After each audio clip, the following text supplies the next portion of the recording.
Question mark gebe. German Butron শিখুন। আসসালামু আলাইকুম।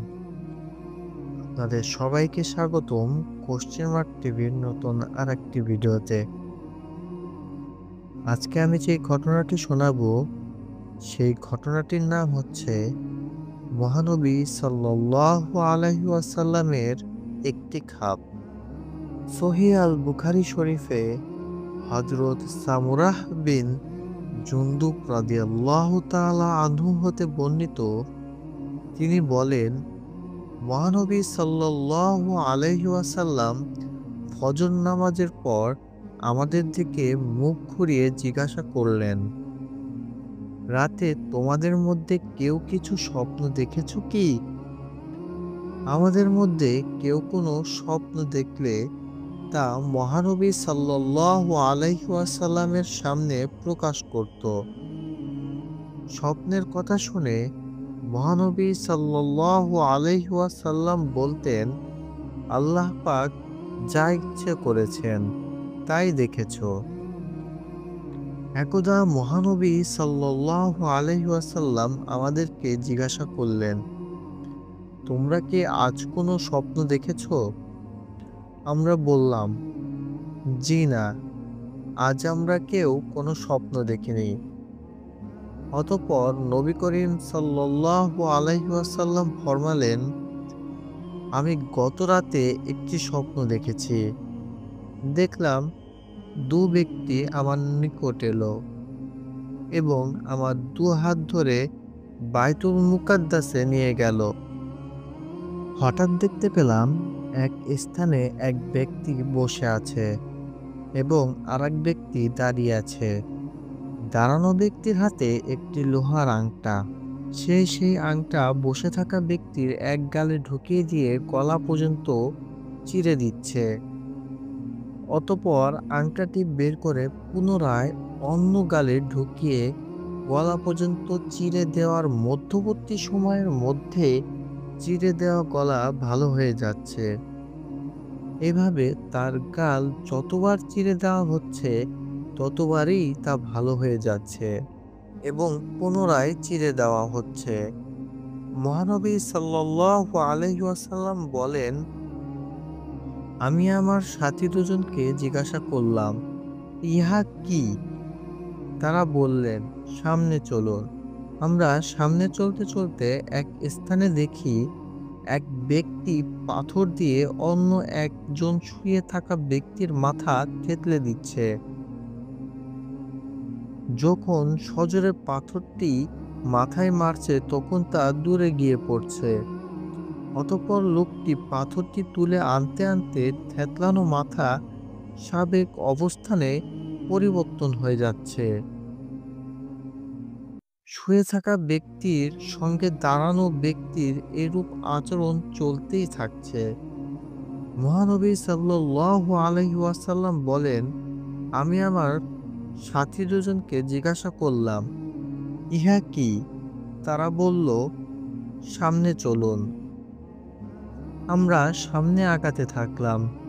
আগাতে আগাতে একটি গর্তের পাশে পৌঁছালাম, যা দেখতে তন্দুরের ন্যায়।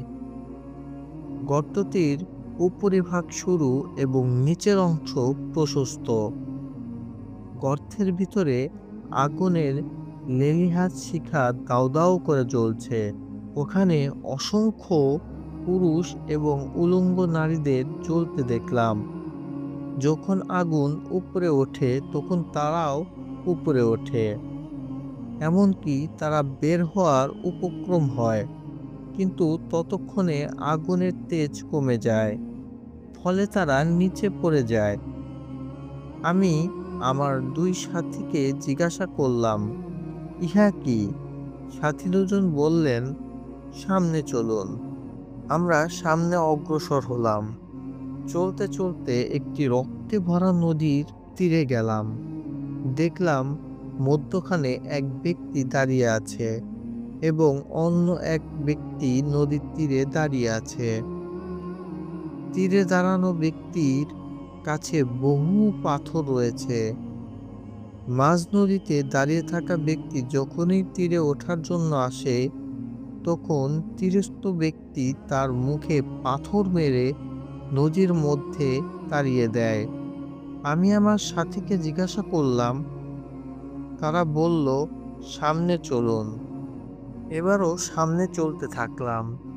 চলার পথে হঠাৎ একটি মনোরম শ্যামলিমা বাগানে উপস্থিত হলাম।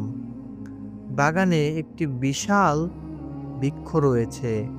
বৃক্ষটির গলায় একজন বৃদ্ধ লোক এবং তার চতুর্পাশে অগণিত ছেলে মেয়ে।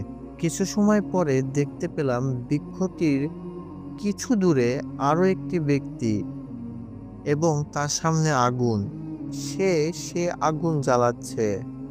আমার সঙ্গী দুজন আমাকে বৃক্ষটির উপরে উঠালো। বৃক্ষের মাঝামাঝি উঠে একটি ঘরে ঢুকলাম। ঘরটি এতটাই মনোমুগ্ধকর যে অতীতে আমি এত সুন্দর ঘর কখনো দেখিনি। ঘরটিতে বুড়ো বুড়ো, যুবক যুবতী, শিশু কিশোরদেরকে দেখলাম। আমার সাথী দুজন সেখান থেকে বের করে আমাকে বৃক্ষটির আরো উপরে নিয়ে গেল। উপরে উঠতে উঠতে আমাকে তারা আরো একটি ঘরে প্রবেশ করালো, যা কিছু আগে দেখা ঘরটির চেয়েও বেশি মন ভোলানো ছিল। ঘরটি অনেক বৃদ্ধ ও যুবক ছিল। অতঃপর আমি আমার সঙ্গীদেরকে বললাম, তোমরা আজ রাতে আমাকে অনেক ভ্রমণ করিয়েছ। বহু আশ্চর্য বিষয় দেখলাম, কিন্তু এই সকল বিষয়ে রহস্যটা এখন বলো দেখি। সঙ্গীদ্বয় বলল, যে ব্যক্তির গলা চিরে দেওয়া হচ্ছিল দেখলেন, সে মিথ্যাবাদী। সে নিজে মিথ্যা কথা বলতো এবং তার মিথ্যা কথা অন্য বর্ণনা করত এবং তা চারিদিকে ছড়িয়ে পড়ত। কিয়ামত পর্যন্ত সে এই শাস্তি পেতে থাকবে। যে ব্যক্তির মাথা থেতলানো হতে দেখলেন, সে এমন ব্যক্তি যাকে আল্লাহ পাক পবিত্র কোরআন শরীফ শিক্ষা দিয়েছেন, কিন্তু সে রাতের বেলায় কোরআন শরীফ তেলাওয়াত করত না এবং দিবসেও আমল করত না। শেষ বিচার পর্যন্ত তার সাথে এই আচরণই করা হবে যা আপনি প্রত্যক্ষ করলেন। তন্দুরের ভিতরে যাদেরকে দেখতে পেয়েছেন তারা হলো অবৈধ যৌন কাজে সম্পাদনকারী পুরুষ ও মহিলা, এবং নদীতে যাকে দেখলেন সে হলো সুদ ভক্ষণকারী। বৃক্ষের গোড়ায় যে ব্যক্তিকে দেখেছেন তিনি হলেন হযরত ইব্রাহিম আলাইহিসসালাম। তার চতুর্দিকে যেসব ছেলে মেয়েদেরকে দেখেছেন তারা হলো বিভিন্ন ব্যক্তি শিশু বয়সে মারা যাওয়া সন্তান। যিনি আগুন জ্বালাচ্ছিলেন তিনি হলেন জাহান্নামের মালেক নামক দারোগা ফেরেশতা।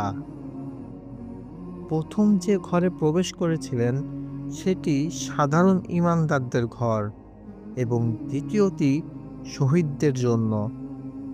আমি জিবরাইল ফেরেশতা এবং আমার সঙ্গের জন মিকাইল ফেরেশতা। জিবরাইল ফেরেশতা আমাকে বললেন, মাথা উঠান। আমি মাথা উঠালাম। মাথার উপরে সাদা মেঘের মতো দেখতে পেলাম। তারা বলল, উহাই আপনার ঘর। আমি বললাম, আমাকে ছাড়ুন, আমি আমার ঘরে যাব। তারা বলল, এখনো সময় হয়নি, পৃথিবীতে আপনার এখনো হায়াত বাকি আছে। পৃথিবীতে বয়স পূর্ণ হলে এমনিতেই আপনি ইহাতে প্রবেশ করতে পারবেন। এই হাদিস দ্বারা আমরা কয়েকটা জিনিস শিক্ষা পেলাম। প্রথমত, মিথ্যার পরিণাম সম্পর্কে। দ্বিতীয়ত, আমলহীন আলেমের পরিণতি বিষয়। তৃতীয়, জিনা ব্যভিচারের শাস্তি। এবং চতুর্থ, সুদখোরের ভয়াবহ পরিণতি। মহান আল্লাহ পাক আমাদের সকলকে এই পাপ কাজগুলো থেকে বেঁচে থাকার তৌফিক দান করুন। আমিন।